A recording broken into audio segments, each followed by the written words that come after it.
Kusnurashna kucha sapure Retusa picha mano era cuerashka Malecita visitacional Gashu y manga quinturno era cuera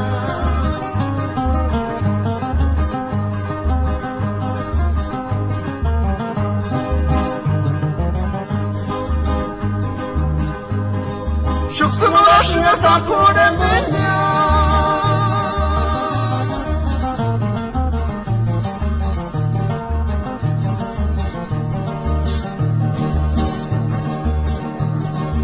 Esa pichuma no era güera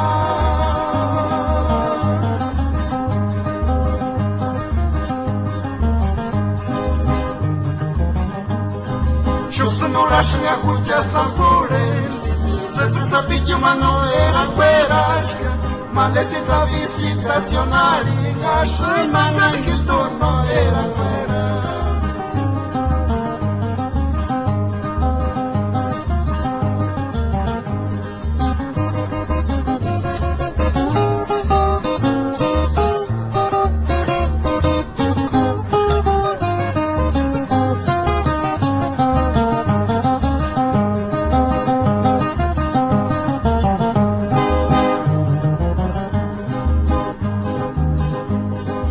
Dice Sasha Kamal en el esquí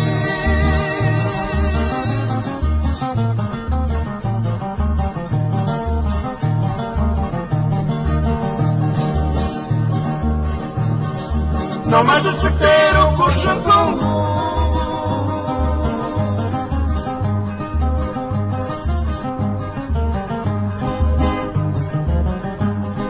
Ya dice Sasha Kamal en el esquí No más el chutero curso como Aquí curo que ya no me no pide Por y malecita visitación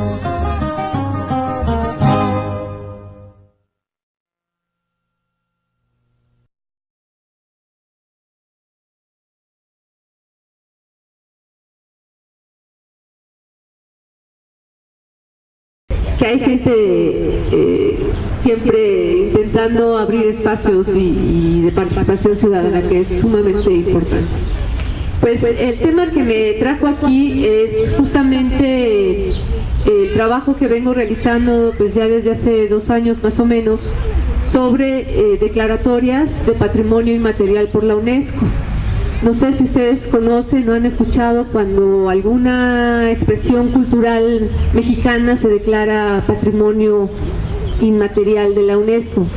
No sé si han escuchado, por ejemplo, que el Día de Muertos es considerado un patrimonio inmaterial de la humanidad, que el mariachi fue declarado patrimonio inmaterial de la humanidad, que la comida mexicana, como el paradigma michoacano, fue declarado patrimonio inmaterial de la humanidad, y otras fiestas como la fiesta de Parachicos en Chiapas, así como lo que vengo aquí a platicarles, que es lo de la pirecua, que es el canto tradicional de los purépechas en la meseta purépecha en Michoacán. Estas declaratorias que ha hecho la UNESCO en sí responden a un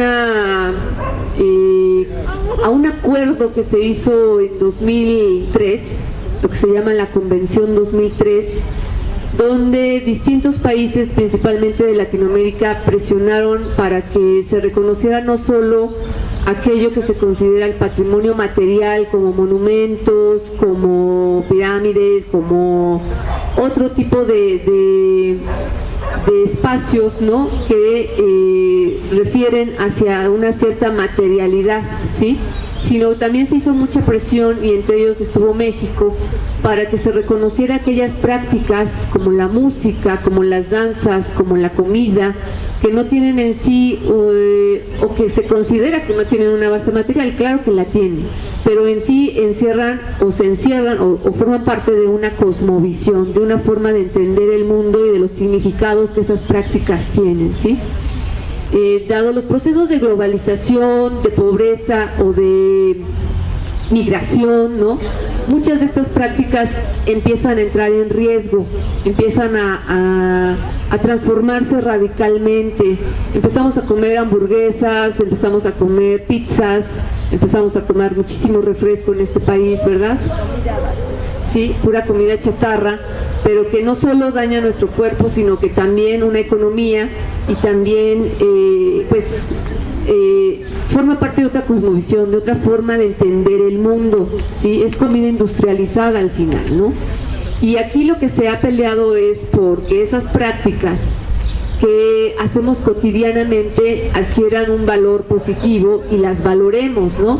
Como el comer una quesadilla, o como comerse un tlacoyo, o como comerse un guasontle, o comerse infinidad de alimentos, ¿no? Que forman parte de una cosmovisión mesoamericana, ¿sí?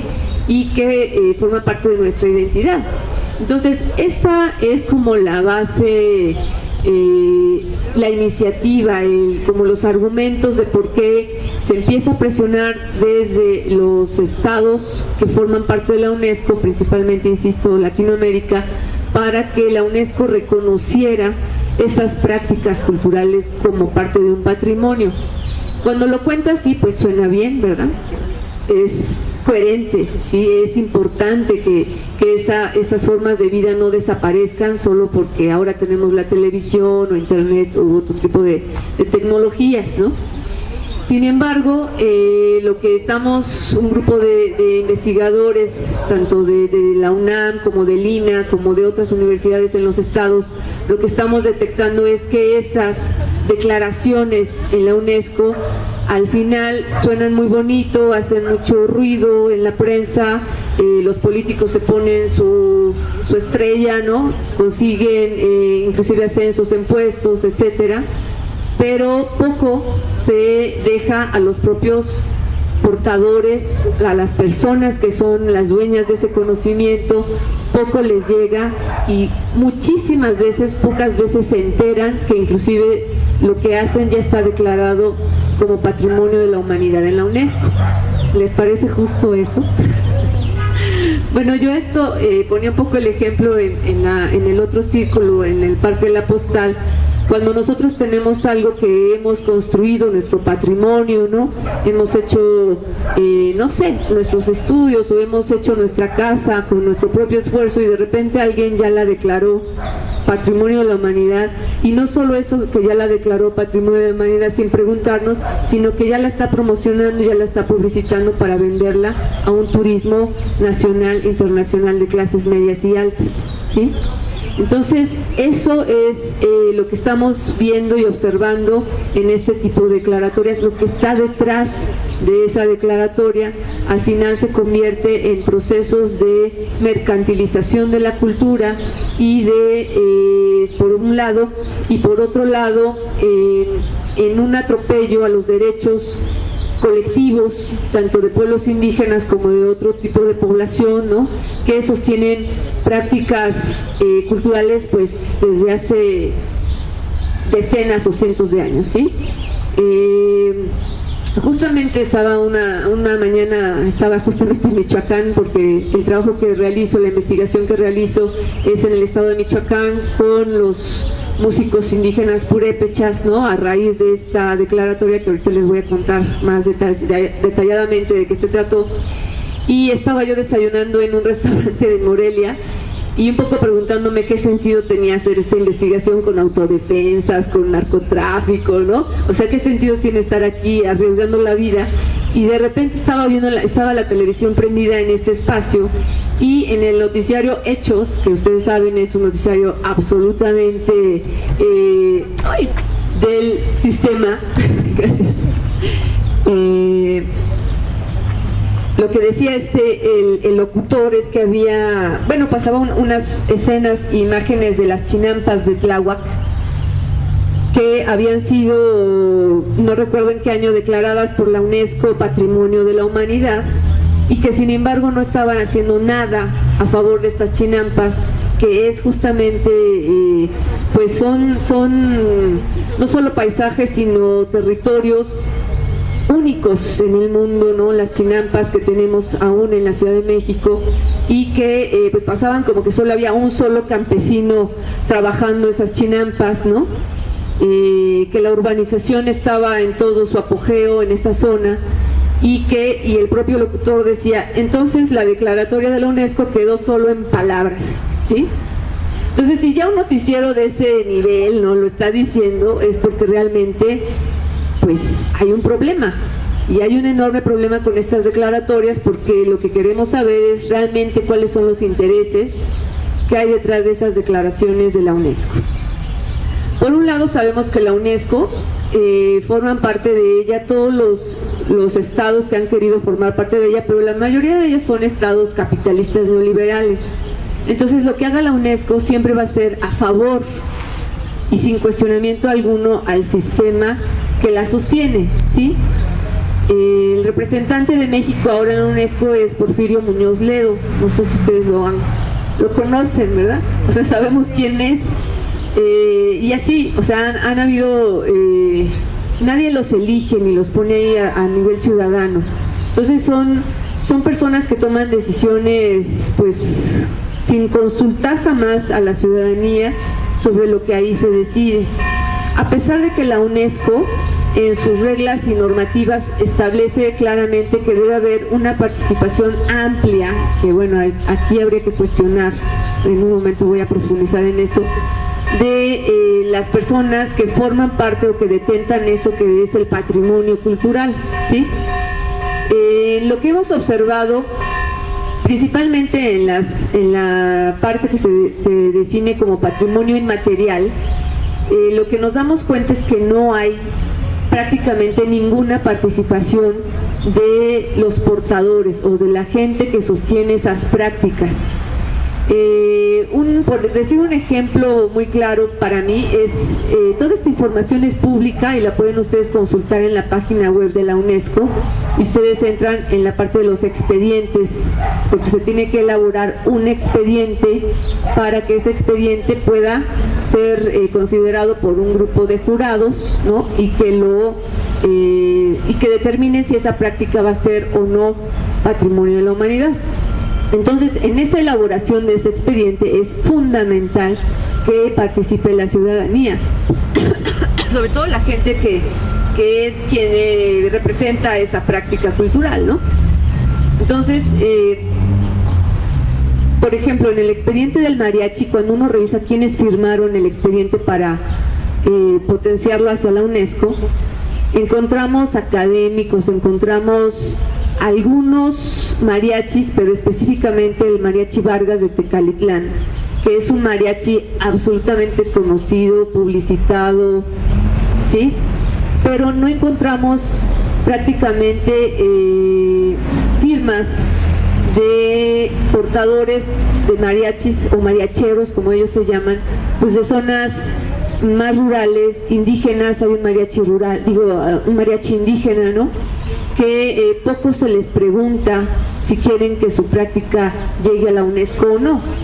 Pero no solo eso vemos en el expediente del mariachi, también encontramos que lo firmaron Televisa y que lo firmó una industria de tequilera, ¿no? ¿Sí? Entonces tequila y mariachi pues se llevan bien, y más con Televisa, ¿sí?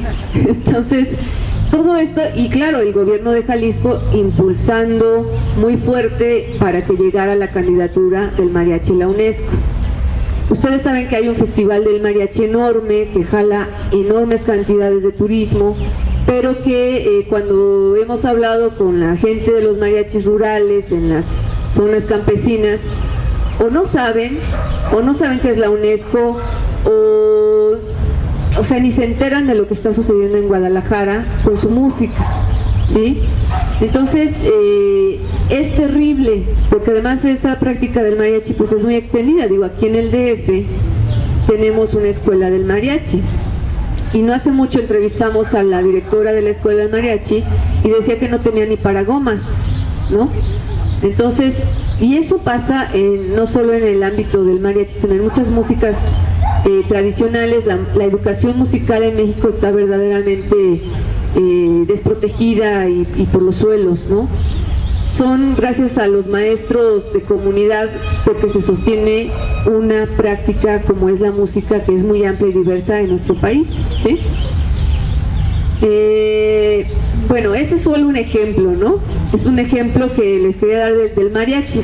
Para el caso de los purépechas, que es el que voy a trabajar aquí con ustedes, a comentar y discutir después, es que pues en noviembre de 2010, cuando aún gobernaba el Partido Revolucionario de la Revolución Democrática, que es el PRD, que estaba Leonel Godoy como gobernador, y como secretario de Turismo estaba Genovevo Figueroa, impulsaron la pirecua, que es el canto tradicional. Bueno, estamos oyendo unas poquitas pirecuas ahora, ¿no?, de los purépechas, que pues sirve justamente como una forma de identificación, como una forma de reproducir la lengua, el idioma purépecha, una forma de vinculación, de creación de vínculos no solo en la familia, sino en las comunidades, y que pues justamente esa práctica musical, el gobierno de Michoacán y al mismo tiempo la comida, la potencializan para llevarla a la UNESCO,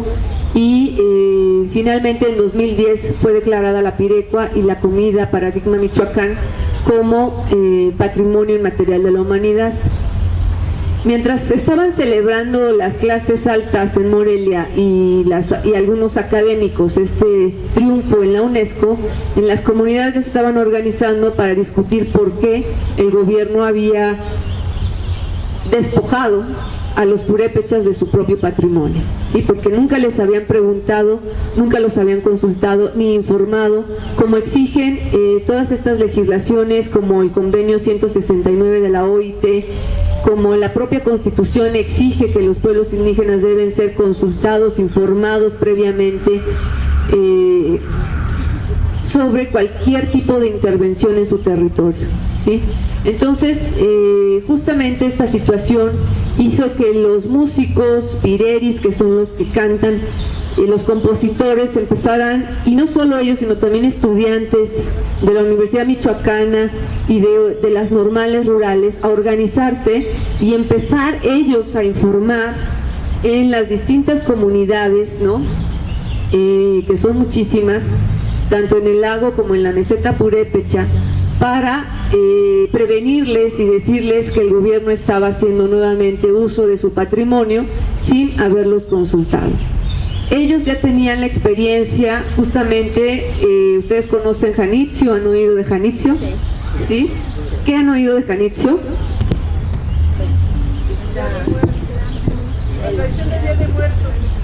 Sí, conocemos Janitzio justamente por esa tradición del Día de Muertos, ¿verdad? Sí, muy contaminado el lago, y ya sin los peces que solían pescar ahí, el pez blanco. Bueno, pues justamente los músicos que se organizan hacen ya una lectura crítica de esa declaratoria o de esa nominación del Día de Muertos como Patrimonio Inmaterial de la Humanidad, y lo que cuestionan es que justamente ese tipo de declaratoria solo sirve a hoteleros, a restauranteros, pero nunca jamás a la gente de las comunidades. Justamente el año pasado, en 2013, el ayuntamiento de Pátzcuaro, que es desde donde salen todas estas políticas para las regiones del lago, pues decidió matar a todos los perros que había en la isla de Janitzio con pollo envenenado. Bueno, uno puede imaginar si puede hacer eso el gobierno de Pátzcuaro, ¿no? El ayuntamiento de Pátzcuaro, ¿qué más puede hacer para que los turistas no vayan a ver a los perros, para que no se vayan a encontrar con un perro callejero, que sabemos que muchas veces esos perros en la pobreza o en las comunidades rurales, pues no son como aquí, como un perro burgués que lleva su cadena y que es paseado por su dueño, ¿verdad? Sino que están libres, pero son de alguien también, ¿sí? Tienen su dueño. Bueno, finalmente sí se hizo alguna reclamación por asociaciones de los animales, pero nos lleva a pensar en lo que es capaz un gobierno en pro de conseguir el capital, ¿sí? Cuando uno llega a la ciudad de Morelia, lo primero que ve en las pantallas es justamente una serie de promocionales, de promoción turística, justamente donde proyectan a gente purépecha en sus lanchas, ¿no? Con estas redes de mariposa, en estas escenas del Día de Muertos, con la música, con la comida, ¿no? Entonces, claro, la persona que llega a Morelia, lo que ya se va llevando en la cabeza es que quiere ver a aquellos indios que están ahí muy bonitos y muy tranquilos, cocinando, tocando música y rindiendo culto a sus muertos. Jamás el gobierno va a pasar una imagen de Chebrán autónomo, ¿no? Defendiendo su territorio, denunciando cómo el gobierno protege a los narcos y a los propios saqueadores del bosque, ¿no? Y bueno, jamás nos va a pasar esas imágenes de pueblos en resistencia y en abierto conflicto con el gobierno estatal y federal, ¿sí? Entonces, lo que dicen autores como Marc Auger sobre el turismo es que el turismo lo que hace es crear ficciones, ¿no? Crea ficciones sobre la realidad que pues quienes vamos de turistas no vamos a cuestionar nada de lo que estamos viendo a nuestro alrededor. Solamente vamos a seguir la ruta por donde nos quiere llevar esa publicidad y vamos a ver lo que nos quiere mostrar ese gran vendedor, sean hoteleros, sean restauranteros, sea el Estado, ¿no? Y hará todo lo posible por dar una imagen maquillada de lo que es esas realidades de pobreza y de enorme desigualdad social, ¿sí? Entonces, por eso digo, es capaz de asesinar a los perros para que el turista no se vaya a espantar y vaya a ver un perro callejero por ahí caminando, ¿no? Esa es la política actual hacia lo que es la cultura, ¿no?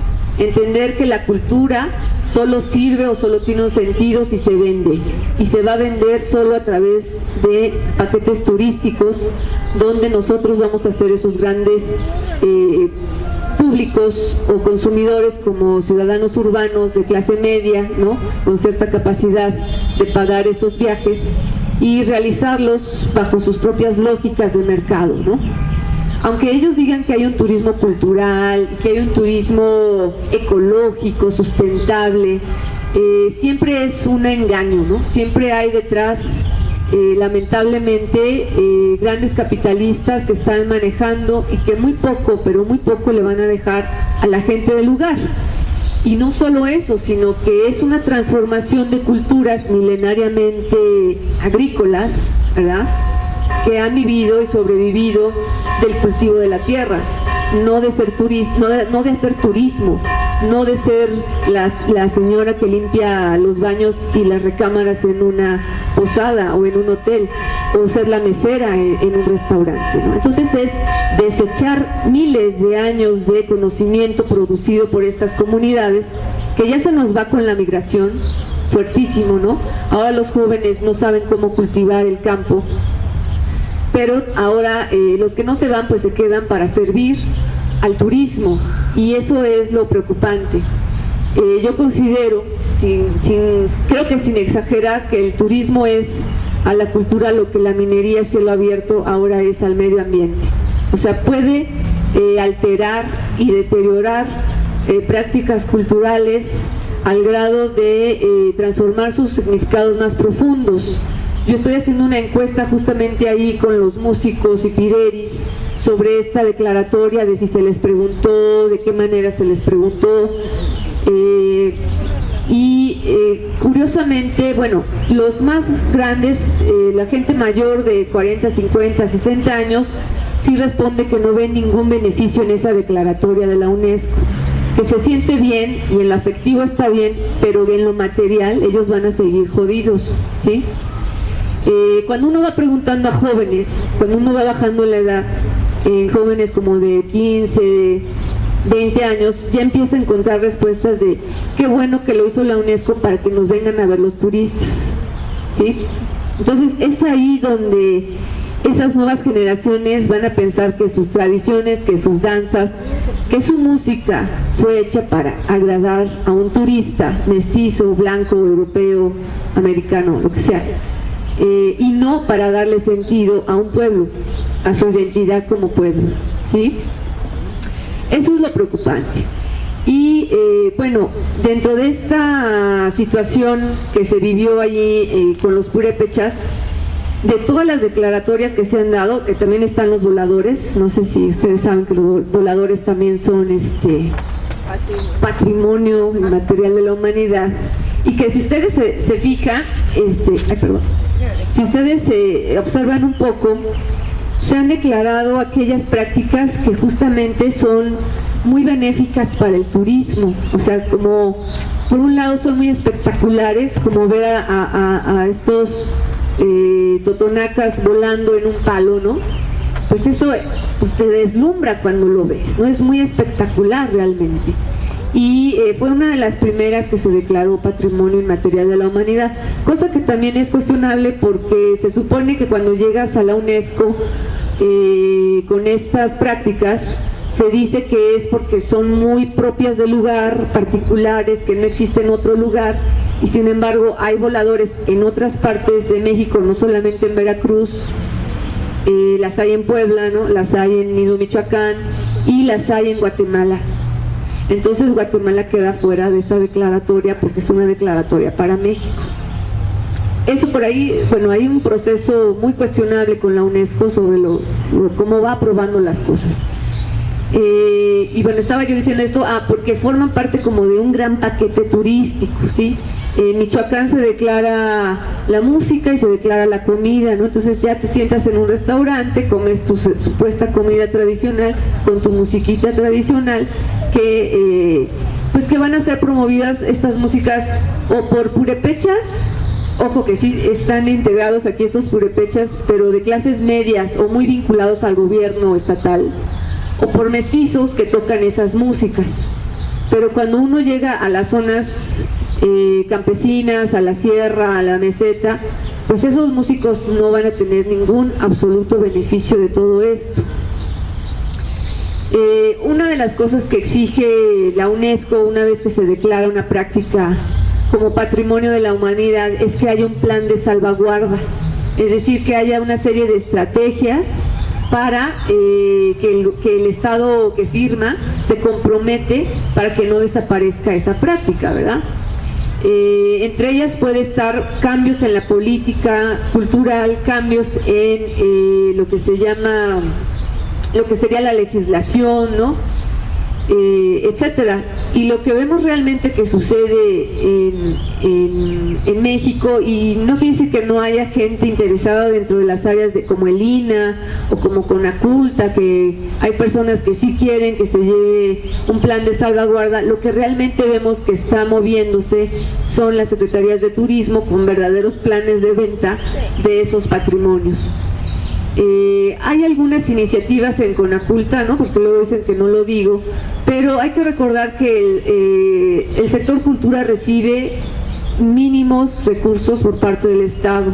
O sea, frente a lo que recibe turismo, lo que recibe cultura es nada, ¿sí? Quienes realmente están ahora recibiendo recursos es justamente el área de turismo. No hace mucho Peña Nieto declaró que iba a enviar 150 millones de pesos a Michoacán para que se pare ahí toda la bronca que hay con las autodefensas, ¿no? Y subsanar pues decenas de años de olvido institucional, ¿no? Para esas regiones como Tierra Caliente o el mismo territorio purépecha. Entonces, cuando vimos esas declaraciones de 150 millones de pesos para turismo, sabemos qué van a hacer y qué se les va a ocurrir para echar a andar toda esa industria turística. En Michoacán existe algo que se llama la Ruta Don Vasco, que ganó premios a nivel internacional justamente con Genovevo Figueroa, y que pues bueno, con toda esta situación de violencia en Michoacán no se ha podido echar a andar realmente su plan turístico, ¿no? Porque nadie quiere ir a Michoacán. En realidad esa parte del turismo justamente tiene muchos problemas ahora, ¿no? Hoteles vacíos, restaurantes vacíos, y que también nos enseña algo, ¿no? Que se apuestan todas las canicas hacia un tipo de industria, como en este caso la turística, pero es algo muy volátil. O sea, cualquier situación puede hacer que el turismo no vaya y no viaje a ese lugar. Entonces empiezan a vender la idea cuando realmente en los hechos puede ser muy complicado llevar a miles de turistas, ¿no? a ciertas regiones de México, ¿sí? De hecho, pues el turismo internacional de Europa o Estados Unidos o Canadá pueden decidir irse prácticamente a otros lugares dada la situación de violencia en México, ¿sí me explico? Entonces es apostar por algo que ni siquiera pueden garantizar que va a dar de comer a las familias en estas zonas donde se está implementando toda esta infraestructura turística. Esto va muy de la mano con pues lo que yo creo que se está generando como una forma de, bueno, lo dicen los propios planes de desarrollo, tanto en el tiempo de Calderón como ahora de Peña Nieto, es que a las zonas rurales se diversifiquen laboralmente, ¿no? En lugar de realmente apostar por sacar adelante la agricultura, por defender al campo, por pelear por una soberanía alimentaria que hemos perdido desde 1950 en México. Entonces, como ser campesino también como identidad es vergonzoso, es el último de la fila, son los pobres, son las gentes que vemos aquí mendigando en la ciudad. Entonces la gente en el campo tampoco quiere ser campesina, ¿no? Es un gran problema porque no vamos a comer de propaganda turística, vamos a comer tortillas, vamos a comer fruta, vamos a comer verduras, ¿no? Y toda esa parte, México desde hace ya varias décadas tiene que comprar al extranjero una buena parte de sus alimentos, ¿no? Como el 60% de su alimentación, siendo un país que puede ser soberano alimentariamente con la mano en la cintura, ¿sí? Pero lo que están haciendo estos gobiernos neoliberales es justamente sustituir esta identidad campesina de las zonas rurales y, ¿por qué no?, también en las ciudades, ¿no? Pues aquí también tenemos a un lado el campo con Tláhuac, con Milpalta, con Xochimilco, ¿no? Y lo que se pretende es urbanizar, no solamente con pavimentos, sino urbanizar las identidades, urbanizar las mentalidades de la gente para que apueste por otro tipo de proyecto, que es uno de ellos el turismo, y acepte muy tranquilamente esas declaratorias de la UNESCO, ¿sí? Bueno, para dar también un poco lugar a las preguntas, les voy a comentar un poco lo que hicieron los purépechas, porque de todas estas declaratorias de patrimonio inmaterial donde los sujetos son vivos, o sea, no son monumentos, no son las zonas arqueológicas, sino son personas vivas que cuestionan y critican, y solamente los purépechas alzaron su voz en contra de la UNESCO y en contra de esa atropello, ¿no?, que ellos denominaron despojo de la cultura, y que los llevó durante 2 años a organizarse, a estar realizando asambleas, a estarse encontrando con funcionarios de Secretaría de Turismo, del INA de Michoacán y de Secretaría de Gobierno de Michoacán, sin obtener grandes resultados, como ya sabemos, ¿no? Ellos sacaron una declaración que me gustaría leerles algunos aspectos sobre esta situación. Se llama la Declaración Pireri. Primera declaración Pireri relacionada al proceso de reconocimiento de la Pirecua como Patrimonio Cultural Inmaterial de la Humanidad por la UNESCO en la fecha del 16 de noviembre del año del 2010. Acordamos a una voz manifestar la siguiente declaración. La Pirecua es patrimonio del pueblo purépecha. Es una expresión oral musical de nuestra cultura que nace en la cotidianidad de la comunidad, siendo la lengua y la música el pilar de su expresión. Es una forma de comunicarnos entre hermanos purépecha que consiste en transmitir valores y pensamientos. Es una forma de hacer latir el corazón y conectarlo con el pensamiento. Es armonía y espiritualidad con nuestro entorno. Los purépecha en general, pero especialmente los pireri, músicos y compositores, hemos preservado y transmitido entre la comunidad y al resto de la sociedad esta expresión artística y elemento patrimonial que nos da identidad. Su existencia obedece a la forma en que nos relacionamos los purépecha dentro de la comunidad y con las demás comunidades de nuestro pueblo. En este sentido, aclaramos que la Pirecua representa la identidad viviente del pueblo purépecha. El rescate, conservación, preservación, mantenimiento, control, protección, desarrollo, promoción y difusión de la Pirecua le compete exclusivamente al pueblo purépecha. La declaración de la UNESCO como Patrimonio Cultural de la Humanidad es un hecho de enorme importancia y trascendencia. Sin embargo, adolece de la participación activa y efectiva de los dueños y creadores de dicho patrimonio, en virtud de que no se obtuvo el consentimiento libre, previo e informado del pireri, del músico y del pueblo purépecha en su generalidad, violando disposiciones constitucionales e instrumentos internacionales vigentes para el Estado mexicano, como la Constitución, el Convenio 169 sobre pueblos indígenas y tribales, etc. En consecuencia, exigimos a los gobiernos federal y estatal cumplan y hagan cumplir los derechos fundamentales del pueblo purépecha, garantizando a través de sus instituciones el ejercicio pleno de la libre determinación y autonomía en un marco de legalidad y seguridad jurídica que propicie la participación. Exigimos al gobierno de Michoacán y sus instituciones el restablecimiento del orden en el proceso instituido para el reconocimiento de la Pirecua, garantizando la participación directa y activa de sus creadores. Y tomando en consideración los acuerdos de San Andrés Acamchén de los Pobres Chiapas, firmado por el gobierno federal y representantes de los pueblos indígenas de México en 1996. Exigimos el respeto a la Pirecua y que entre las medidas y acciones para la salvaguardia de la Pirecua queden comprendidas la identificación, documentación, investigación, preservación, protección, y no solo sea tratada como simple objeto de lucro y atracción turística que, lejos de preservar nuestro patrimonio, lo aniquila. Que en el marco de las actividades de salvaguarda, los principales involucrados seamos los compositores, pireris, músicos y hermanos del pueblo purépecha. Esto fue declarado en la comunidad purépecha, bueno, no dice aquí exactamente en cuál, pero en el 24 de mayo del 2011, que el 24 de mayo es el Día del Compositor Purépecha, ¿sí? Entonces, como ustedes pueden observar, hay toda una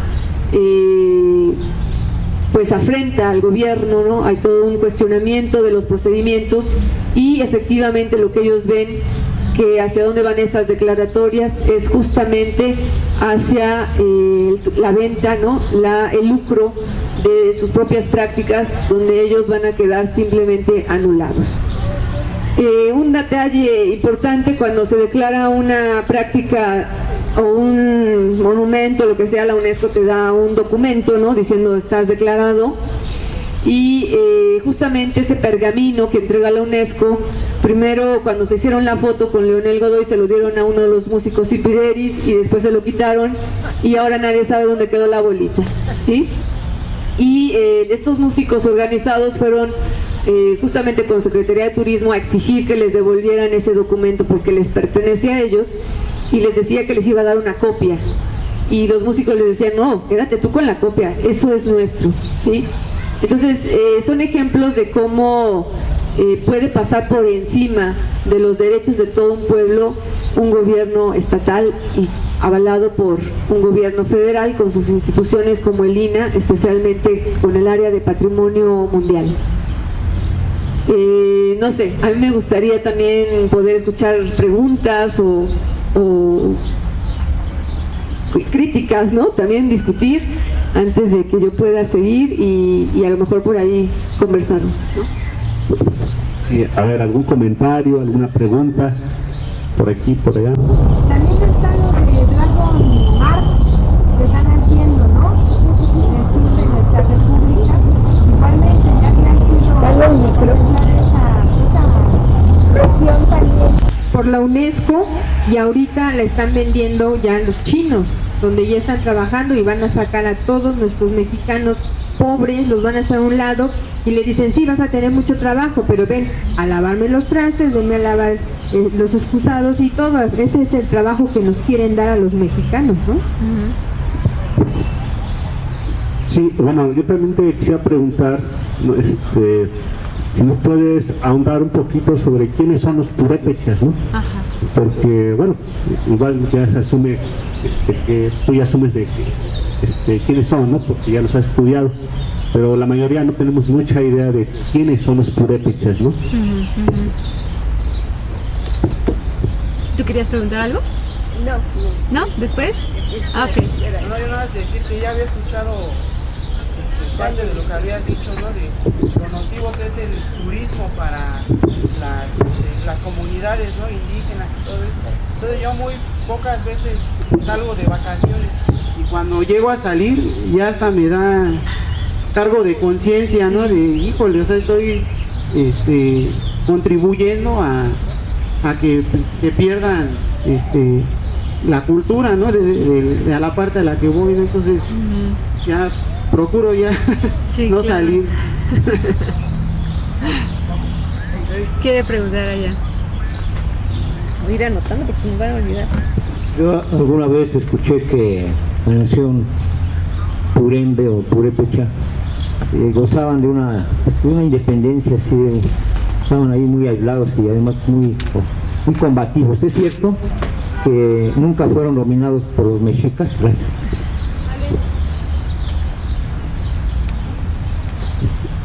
¿Qué tanto se ha visto afectadas las costumbres y las tradiciones pues, mexicanas de acuerdo a las extranjeras? ¿Cuánta influencia han tenido últimamente y cuánta ha sido la pérdida para los pueblos?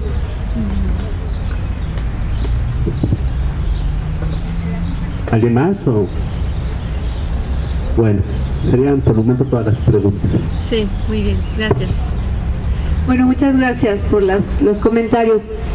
Sí, lo que dice la compañera es muy importante, sobre todo la zona de la península de Yucatán ha sido verdaderamente violentada, ¿no? Por estos proyectos neoliberales que pocas veces cuestionamos o vemos como agresivos para esos lugares.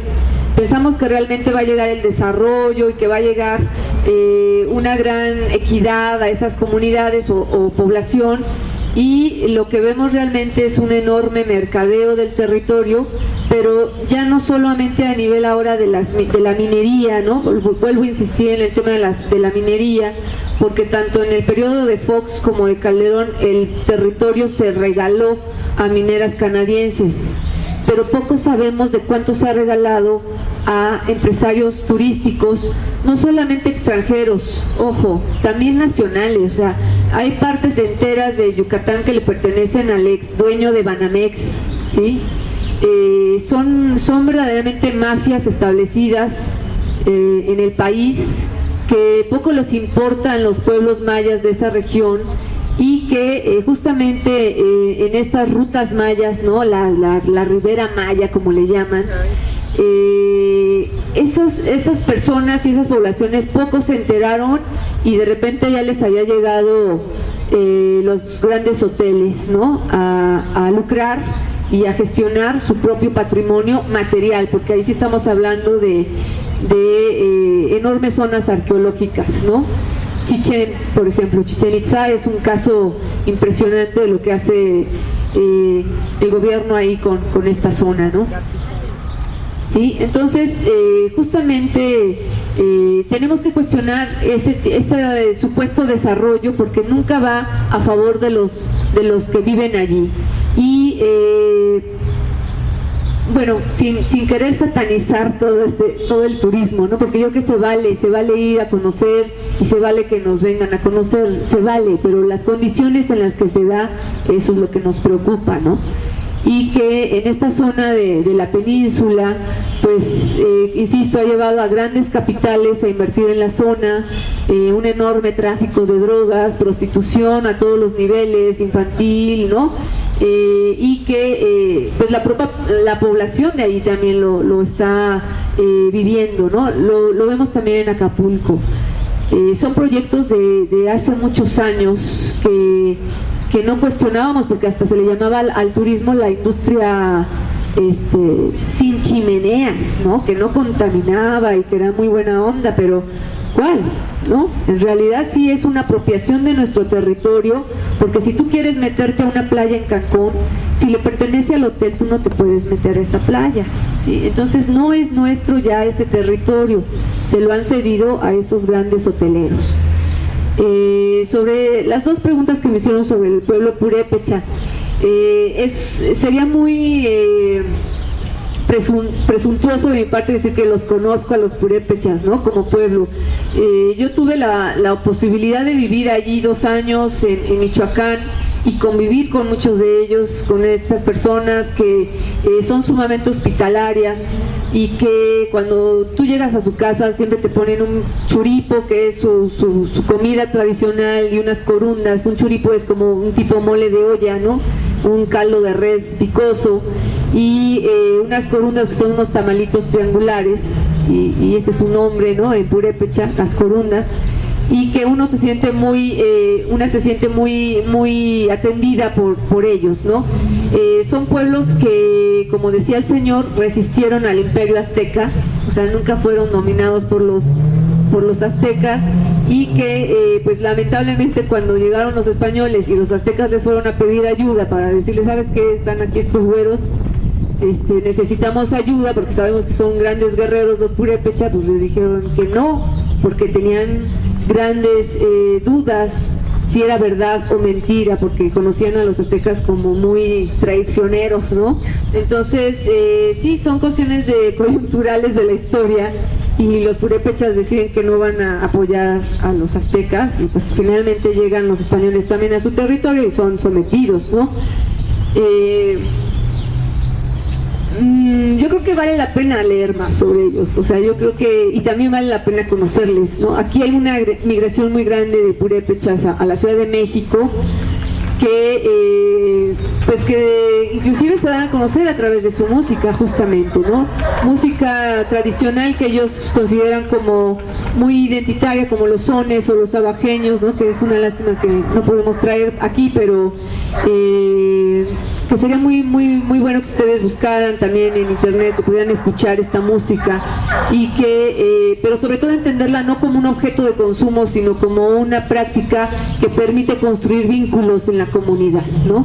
Y que nosotros también podemos formar parte de esos vínculos. Ellos lo dicen, nosotros no estamos diciendo que no queremos convivir con los mestizos, al contrario, siempre hemos tenido que convivir, y nuestra música pues tiene parte de ser mestiza, ¿no?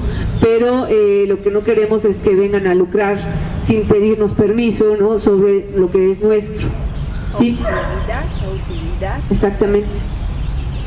Y me preguntaba la compañera sobre qué tanta influencia. Pues en realidad es muy difícil definir, ¿no?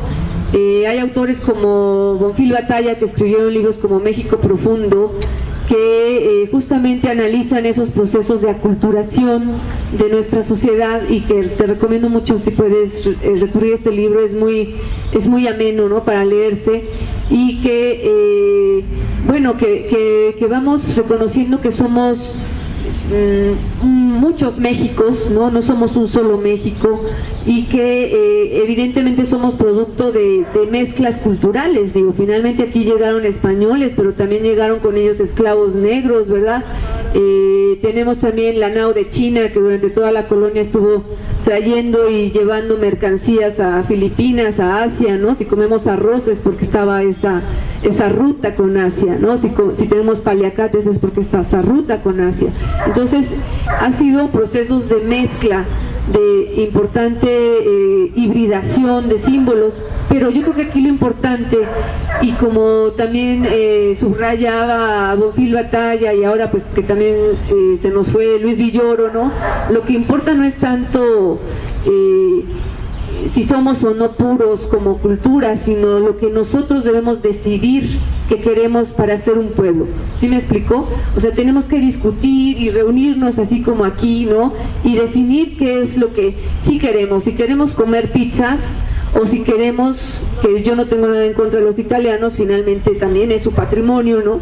Pero sí estoy en contra de que en cada esquina te encuentres ahora una super pizzería y no encuentres un taco de huitlacoche, o cada vez te encuentres menos comidas tradicionales del país, ¿no? Que son milenarias. ¿Sí me explicó? O toda la parte de a lo mejor estamos peleándonos con con la hamburguerización de la sociedad mexicana, ¿no? Y nos olvidamos de defender el maíz y otros granos como el frijol, que son muy importantes como parte de nuestra cultura. ¿Sí me explicó?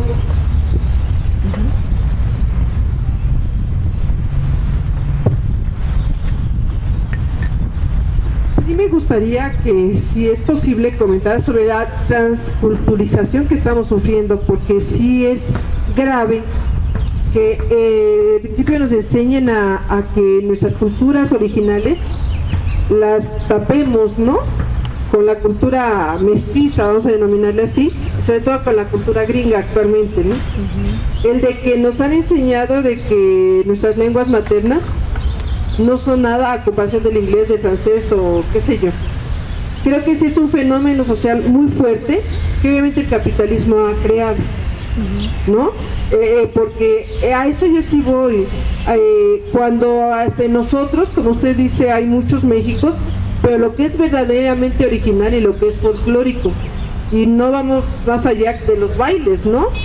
O sea, hace años tuve la oportunidad de ver a la gente con su vestido sencillo veracruzano, un vestido de domingo, bailando igualmente la bamba y el querreque y lo que fuera, y no necesitaban ni del faldón blanco, ni del abanico, ni del babero, ni de las flores. Entonces yo creo que hasta allá tenemos que llegar para realmente sentirnos orgullosos de nuestros orígenes y que no nos impongan hasta en ese momento valores estéticos creados por el capitalismo, ¿no? Muy bien, sí. El autor que le recomendó. Bonfil Batalla. Bonfil Batalla. Bonfil. Es Bonfil Batalla, Guillermo Bonfil, con B grande. Sí, es cierto, o sea, es muy cierto lo que acaba de comentar. Cómo se va imponiendo estéticas, ¿no?, formas de entender, y esa folclorización de aquello que en sí mismo es un proceso vivo y que, insisto, está en una apertura hacia nuevas formas. Tenemos una gran influencia porque estamos a un lado de los Estados Unidos, y no solo por eso, tenemos un gran monopolio llamado Televisa, que lo que hace es justamente eso, ¿no? O sea, caricaturizar todas estas culturas. Digo, a lo mejor aquí hay gente joven que no vio a Yuri, ¿no?, diciendo que eso era son jarocho, ¿no? Durante los años 80 todo el mundo creía que el son jarocho era lo que hacía Yuri en Televisa. Entonces, mientras los soneros allá en Veracruz estaban peleando literalmente sus espacios, porque en las fiestas en los pueblos, como contaban algunos de ellos, mientras en la parte central estaba el show de transvestis con la música de Televisa, ellos en un rincón tenían que estar haciendo su fandango. Les llevó muchos años y muchos esfuerzos a estos músicos, a estos fandangueros del son jarocho, que ahora es una de las tradiciones más vivas, ¿no?, de música tradicional, y que por eso aquí también están haciendo estos talleres en estas plazas, ¿no?, porque lo defendieron también en sus comunidades a capa y espada, y tenían que estar lidiando con los gobiernos municipales y estatales para que esas músicas fueran reconocidas, y no solo reconocidas, sino dignificadas, ¿sí? Porque es justamente ese el problema de la folclorización, y que viene con toda esta espectacularización y con toda esta parte del turismo que empieza a mermar esas culturas. Pensemos en la Cumbre Tajín ahora que suena tanto, ¿no?, y que en su propaganda pone ahí a los voladores, a los niños totonacas, ¿no?, que uno no sabe ni siquiera si les preguntó a los niños si querían aparecer en esa foto. Es más, no deberían aparecer niños. Justamente Cumbre Tajín son esos proyectos que espolean este tipo de cultura comunitaria porque la masifican, y entonces toda la gente del DF quiere ir a Cumbre Tajín, ¿no?, y sin preguntarse a dónde está llegando, sin preguntarse cómo tratan a los músicos indígenas frente a los músicos como Julieta Venegas, como Café Tacuba. Mientras ellos los hospedan en los mejores hoteles de Veracruz, a los músicos indígenas les van a dar un espacio para que saquen sus zarapes o lo que traigan para que se duerman en el suelo, ¿sí? O sea, son verdaderamente espacios de desigualdad, de reproducción de la desigualdad y de esa lógica capitalista que nos señala la señora, ¿no?, que es la compañera, que es justamente folclorizar algo. O sea, hacen un ritual de la apertura, de la salud a los 4 rumbos, pero todo eso es una falsedad, ¿sí? Todo eso pierde su sentido, aunque sean los movimientos que son, ¿no? Pierde sentido porque ya está plasmado y catapultado en un escenario con enormes luces de colores y con un gran empresario llamado Salomón Basbás enriqueciéndose con ese tipo de cultura, ¿sí? Con Coca-Cola. y con Coca-Cola y con todas las otras, ¿sí? Entonces, aquí, para no sentirnos en esta indefensión frente a este atropello cultural, ¿no? Yo insisto, no son solo los gringos, sino nosotros estamos permitiéndolo, y tampoco nos llega lo mejor de los gringos. Ojalá nos llegara lo mejor de ellos, pero nos llega lo peor, nos llega la basura, ¿no? Desde su basura radioactiva hasta su basura cultural. ¿Sí me explicó? La cultura de la violencia. No es crear esa xenofobia hacia el vecino, ¿no? Sino es nosotros cómo vamos a construir esas redes sociales, cómo vamos a hacer para defender esos patrimonios, pero no porque la UNESCO dice que es patrimonio, sino porque nosotros queremos que sea algo valioso, que entendemos, nos venden en la Ciudad de México, que son las peores tortillas del país, en la capital de este país, ¿sí? Comemos las peores tortillas. Tenemos que exigir que no nos vendan esa basura, ¿sí? Tenemos que exigir que saquen el maíz transgénico de este país y que se respete la cosmovisión que ha cultivado durante miles de años, no solamente el maíz, sino culturas mesoamericanas. Insisto, este tipo de festivales turísticos, ¿no?, que solamente vienen y nos presentan a unos monitos ahí cantando, es donde tenemos que cuestionar y crear más bien en cada uno de nuestros barrios, en cada una de nuestras colonias, esos espacios comunitarios que hemos perdido, y por qué no invitar a músicos fandangueros de Veracruz o a los purépechas de Michoacán, y crear aquí, pero a un nivel local, ¿sí me explico? Con otro sentido que no es el de lucro, sino el de poder construir vínculos entre nosotros y conocernos, saber quiénes somos, quiénes vivimos aquí. Sí.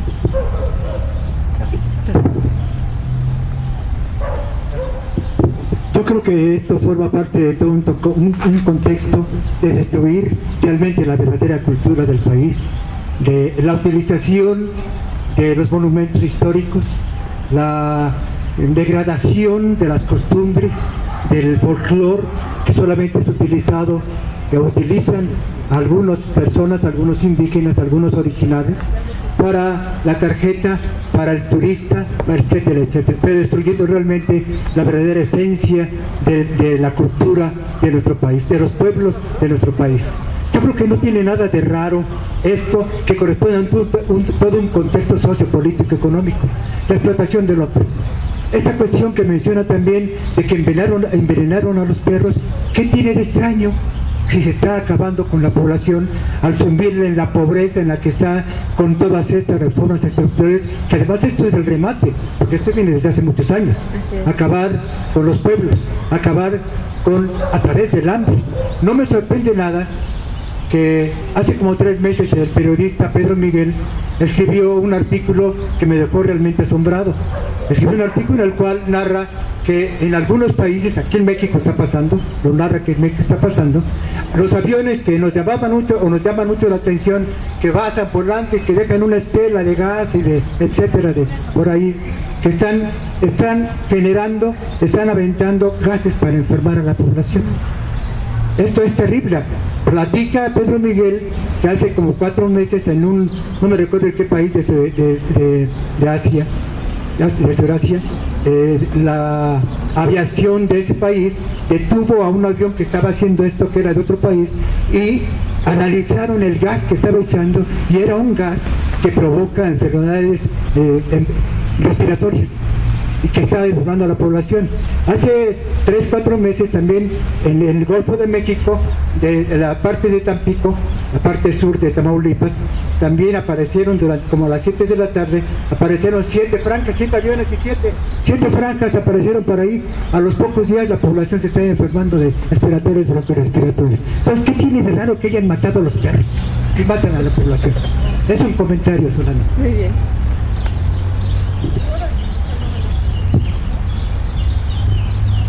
Sí, esto también nos lleva a reflexionar sobre nuestra identidad. O sea, tenemos que dejar de ver a nuestra gente originaria de aquí, porque nosotros sí tenemos raíces. Lo que nos han querido quitar e identificarnos con ellos, porque son los indios, son los pobres, son los que están ahí olvidados vendiendo cosas, ¿no? Entonces tenemos que empezar ¿cómo hacer para empezar a identificarnos con ellos, para empezar a defenderlos? Porque para defender algo, pues yo tengo que creer en ello. Entonces, ¿cómo puedo yo identificarme con este tipo de cultura? Claro que conociéndola, pero ¿qué más podemos hacer? Y lo de Monsanto, ¿también ya se metieron con ellos? Es la pregunta. Muchas gracias. Sí, bueno, yo creo que en ese sentido algo que que llevo ya tiempo trabajando, que es esta relación entre música e identidad, ¿no? Es algo por donde podemos empezar, justamente hacer encuentros, traer a los músicos, encontrarnos con estas diferentes músicas que no vamos a oír en la radio nunca jamás, o si las vamos a oír folclorizadas, o en radios como Radio Educación muy puntualmente, ¿no? Pero que nunca pueden alcanzar estos grandes medios de comunicación, y hasta cierto punto mejor, porque al final eso simplemente se convierte en una mercancía. Aquí lo que nos interesa es cómo a través de esa música, de ese baile, de ese encuentro, podemos empezar a encontrarnos, identificarnos y saber que hay diferencias, ¿no? Que a lo mejor somos diferentes culturalmente hablando, no hablamos el purépecha o no, o sea, hay puntos donde realmente vamos a ser diferentes, pero que en lo político somos iguales, porque es el mismo enemigo, ¿sí? Es el capital y es el capitalismo, y eso no hay que dejar de perder de vista, ¿no? Porque pensamos que solamente a nivel de medio ambiente está operando, a nivel del control de territorio, a través de la minería, ¿no? Está operando, sino como este tipo de procesos como el turístico, donde también ya tienen muy identificadas qué zonas van a ser turísticas, qué zonas van a ser para minería, ¿no? Y crean un mapa del capital. Entonces, ¿cómo nosotros empezar a crear territorios liberados, a crear espacios comunitarios contra esa lógica capitalista? Y creo que un inicio es aquí, como ustedes están haciendo, ¿no? Empezar a ocupar estos espacios, a encontrarse aquí, a invitar a los músicos, a invitar a las cocineras, invitar a gente de otras partes, ¿no? Que más allá de vernos como objetos de mercado o como mestizos e indígenas, ¿no? Empezar a construir esos lazos. Lo de Monsanto, pues sí, está en todo el país, está realmente operando a diestra y siniestra, ¿no? O sea, y no solo en el maíz, sino es la soya, es muchos granos que realmente no sabemos qué efectos tienen, porque ni siquiera se permite investigar sobre los efectos nocivos de los transgénicos, aunque ya hay varias investigaciones que lo demuestran, ¿no? Pero eso no va a salir a la luz, nunca jamás, no se va a decir, ¿no? Mira, te quería, bueno, también como un comentario, ¿no? Creo que también lo que está faltando mucho es, o lo que yo siento que hay es mucho miedo a la identidad propia o a la creatividad, ¿no? Siempre somos imitadores, estamos ya acostumbrados a imitar y no a innovar, a crear. Como tú dices, esto de poder enlazarnos con compañeros purépechas o de otras culturas sería algo bastante interesante, ¿no? Incluso propiciar crear una nueva cultura, una nueva música, fusionando, creando, pero no, estamos imitando, y lo peor es que estamos imitando como dices, lo peor, lo que nos llega, ¿no? De los Estados Unidos, sin satanizar a nuestros hermanos estadounidenses, porque también padecen muchas cosas, creo que tienen menos libertades allá que acá, podemos decir, allá hablas mal del gobierno y ya luego la misma sociedad te marca, ¿no? Y aquí tenemos cierta libertad, un poco de más libertades, pero creo que sí hay un miedo a crear una identidad propia o a reforzar la identidad propia, y siempre estamos imitando, pero al estar imitando somos como unas copias piratas, ¿no? muy chafas, muy malas, no todavía para peor, copiando lo peor, ¿no? Entonces, malísimo lo que estamos pasando. Pues lo que comentaba aquí el compañero Rogelio, que hablaba sobre los aviones que echan, no sé, químicos. Sí leí ese artículo de Pedro Miguel, pero Pedro Miguel estaba ironizando, o sea, no era verdad, él no lo estaba tomando como verdad, bueno, no es como aclaración. Y bueno, no sé si alguien más tenga algún comentario. Sí. Qué bueno. Pero es que como vi que había pocas participaciones al principio, perdón por hacer una segunda pregunta. Sí.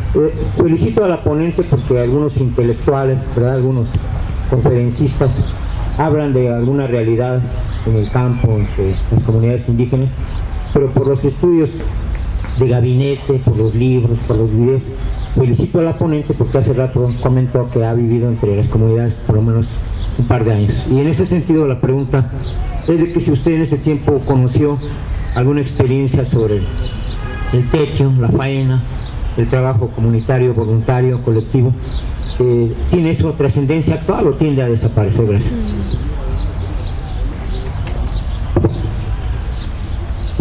Hola, ¿qué tal? Buenas tardes. Un comentario. Creo que a partir de lo que se ha vertido aquí, en este tema de la industrialización de la cultura, también nos decían que es inevitable que haya esta hibridación cultural, ¿no? Y que tengamos que mezclarnos porque convivimos, porque coexistimos. Creo que aquí lo importante con esta hibridación cultural es que no perdamos, o sea, que nos puede llegar una influencia de otros países a través de este capitalismo también voraz, pero creo que lo importante es no perdernos nosotros. Creo que mientras tengamos muy arraigadas nuestras raíces, quiénes somos, dónde estamos, ¿no? Como lo importante de nuestra cultura, pues pueden venir otras culturas, pero no se pierde, o sea, tenemos muy fincado. A lo mejor un ejemplo podría ser el Halloween, ¿no? Pues sí, tú tienes esta influencia de los disfraces y que salen a pedir la calaverita, pero también en México, mientras tengamos claro cuál es el festejo de nuestro Día de Muertos y dónde viene y cómo hacerlo, creo que pueden venir influencias, pero si lo tenemos claro, ahí no tendríamos tanto problema. A lo mejor el problema viene cuando ni siquiera nosotros nos interesamos por conocer nuestra cultura. Y aquí en Azcapotzalco, a lo mejor una invitación es, podremos voltear a ver a los purépechas, podemos voltear a ver a los compañeros de Veracruz, de Oaxaca, de otras entidades, pero aquí mismo en Azcapotzalco nosotros tenemos pueblos originarios y tenemos costumbres, tenemos tradiciones y tenemos una gran historia. Tendríamos a lo mejor nosotros aquí, los que estamos, empezar a voltear por lo que tenemos en nuestra propia delegación, como lo decías, empezarlo a ver como algo local.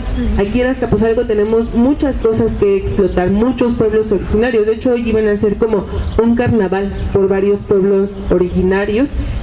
A lo mejor es algo en lo que podríamos empezar a trabajar, porque de otra manera incluso en el tema educativo estamos como muy fritos, ¿no? O sea, en las escuelas, en lugar de hacerles conocer nuestra cultura, a veces incluso no solo en el tema cultural sino hasta histórico, desvían la atención. Lo veíamos el 21 de marzo, las escuelas estaban más preocupadas por si los niños se disfrazaban de florecita, abeja, ¿no? Árbol, que decir, pues dejamos una fecha histórica, ¿no? Como es el natalicio de Benito Juárez, o el 18 de marzo, que pues también hacen como que se les olvide, y muchas fechas históricas donde más bien el mismo sistema educativo está desviando como este tema. Pero creo que podemos empezar desde nosotros, o sea, sí tenemos estas amenazas, pero mientras tengamos muy fija nuestra cultura y quiénes somos, creo que las influencias pueden venir.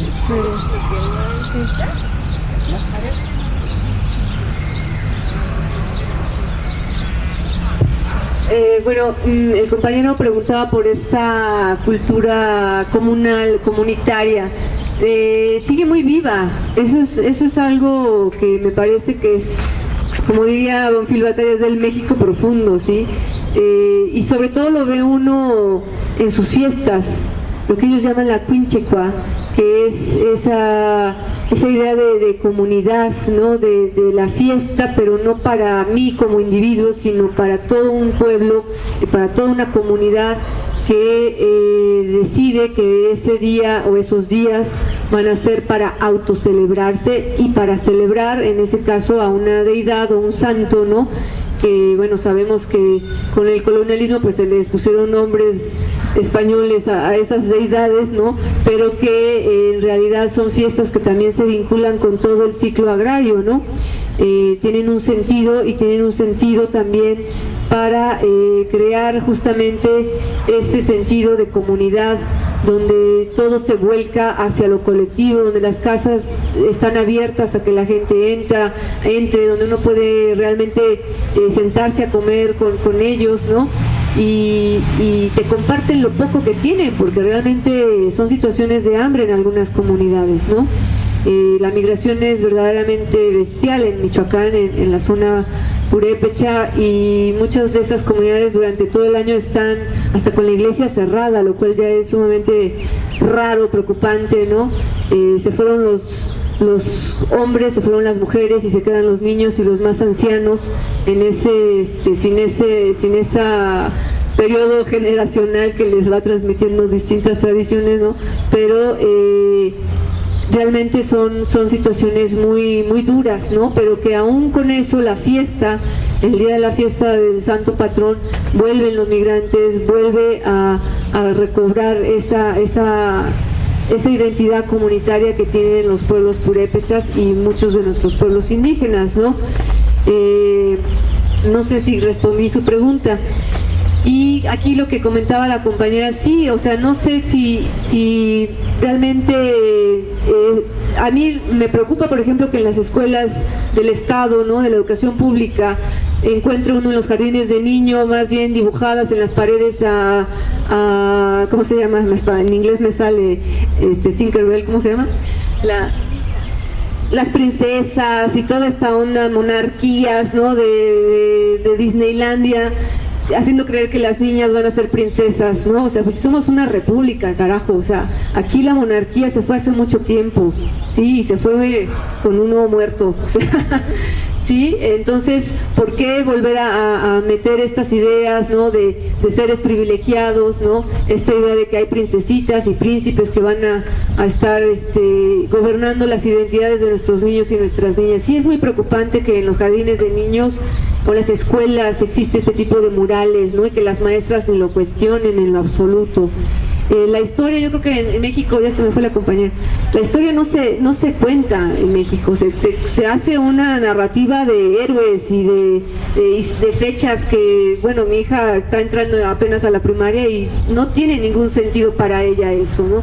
Tiene más sentido que empecemos a hablar de cómo la gente se organizó y peleó porque aquí en esta colonia hubiera una escuela, que hubiera un hospital, que hubiera servicios, porque no los trajo el gobierno, porque si hubieron luchas obreras, ¿sí? No solamente hay que ver a los pueblos originarios, sino la historia obrera de esta ciudad, que poco se ha rescatado también, ¿no?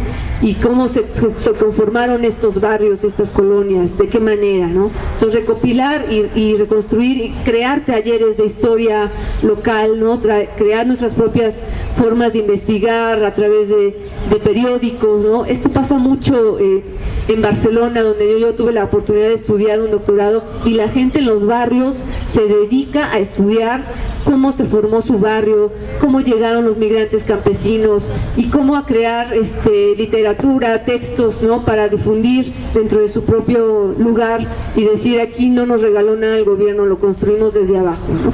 Y creo que eso es muy importante para cobrar una autoestima como ciudadanos, ¿no? Decir, no nos está regalando nada, y lo hemos hecho a partir de muchos esfuerzos y de mucha gente muerta, ¿no?, que dejó muchos años de lucha a nivel de sindicatos, a nivel de clase obrera, ¿sí? Entonces creo que hay mucha riqueza en nuestras colonias que podemos ir recuperando. Y no esperamos a que la UNESCO venga y nos diga, ya son patrimonio de la humanidad, para empezar a hacerlo, ¿no? Esto es algo que viene de abajo y no desde arriba, creo yo.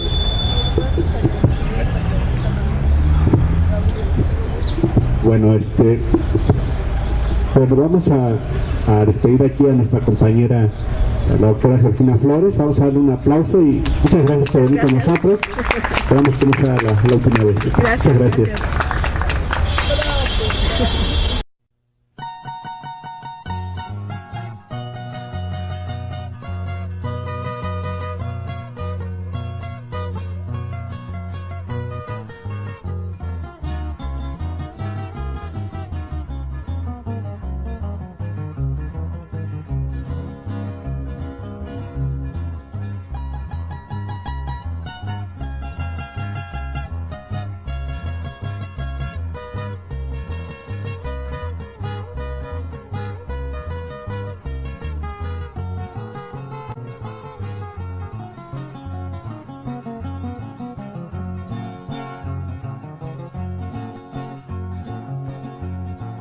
Ayangore mega kojet male kanami nuria pinsari shumborki de ninguna male Wandiri nisha shanzangari mawa mawa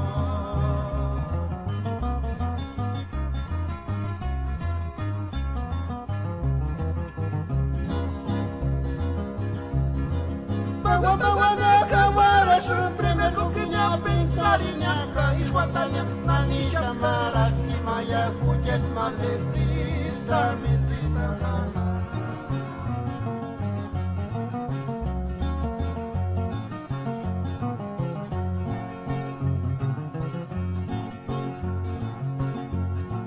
Ayangore daga kujet male kana minduria pinsari porque de ninguna male Wandiri ni shachazana ripa wamba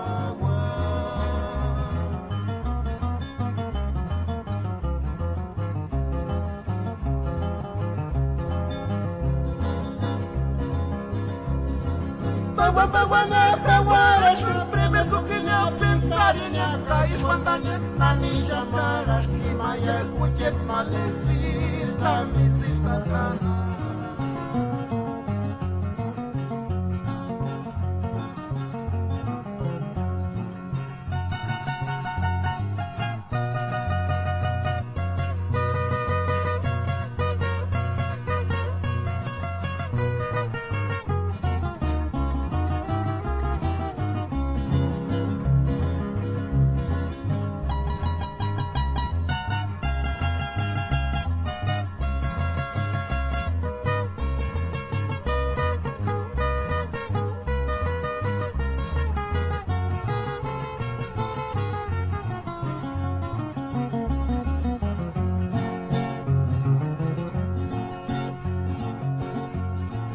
Asambero we ashkehi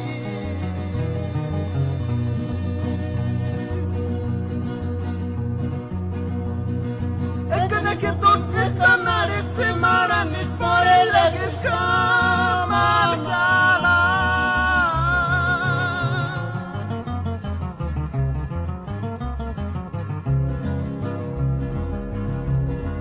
Kawanya turkando kotenis kala muchat Maranca, cupis, mirate, ni se cuando